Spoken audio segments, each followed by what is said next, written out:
Vicenda delicata quella relativa alla cabinovia Polono-Socrepes e ai risvolti giudiziari che vi vedono coinvolto il commissario di governo e amministratore delegato di Simico Fabio Saldini, che per la sua difesa ha scelto l'avvocato Maurizio Panis.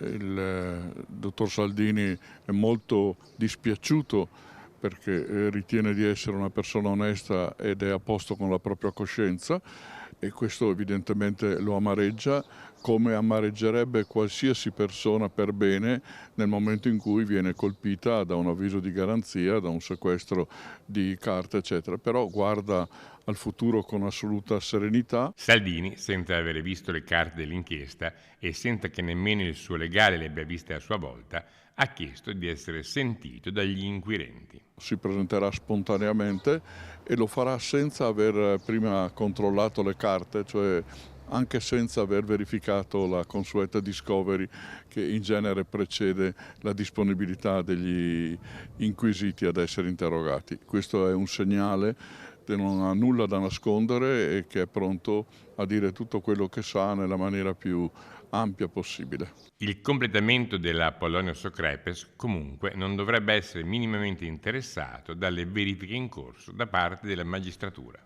Non c'è un sequestro dell'opera, non c'è un intervento su quelle che sono le infrastrutture. L'opera andrà avanti nel suo completamento, è una questione che riguarda personalmente il dottor Saldini e le altre due persone che sono inquisite per turbativa d'asta, ammesso che poi questa turbativa d'asta davvero si concreti in qualche cosa. Al momento non mi pare che il quadro di elementi a disposizione siano penalizzanti.